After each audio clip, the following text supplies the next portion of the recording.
माणसाला यमराज भेटतो. तो यमराज त्याला बोलतो की मला खूप तहान लागली आहे, मला पाणी पाहिजे. म्हणून तो व्यक्ती त्याला पाणी देतो. म्हणून यमराज त्याला खरं सांगतो की मी यमराज आहे आणि मी तुझा प्राण घ्यायला आलो. म्हणून तो व्यक्ती खूप घाबरतो. म्हणून यमराज बोलतो की तू मला पाणी पाजलं म्हणून मी तुला एक मोका देणार. 5 मिनिटच वेळ आहे, ही डायरी घे आणि तुला ह्या डायरीत जेही लिहायचं ते लिही.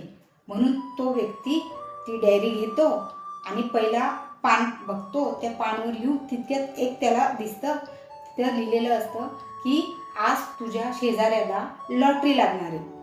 तो लगेच लिहितो की त्याला लॉटरी नका लागू, तो आहे तसाच असायला पाहिजे. दुसरा पन्ना उघडतो, दुसऱ्यावर लिहिलेलं असतं की आज तुझा मित्र इलेक्शन जिंकून तो मोठा मंत्री बनणार.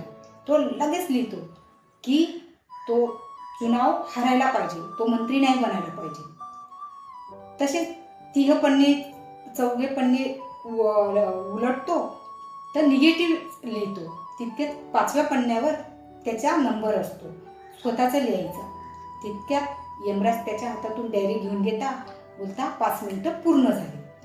तर दिलेलं आहे त्या 5 मिनिटात तू सर्वांचा वाईटच विचार करत होता, चांगलं कोणाचाच विचार केला नाही, तू वाईटच लिहिलंय. असंच जीवन आहे. अख्खं जीवनभर दुसऱ्याचं वाईट बघता आणि स्वतःचं चांगलं बघता.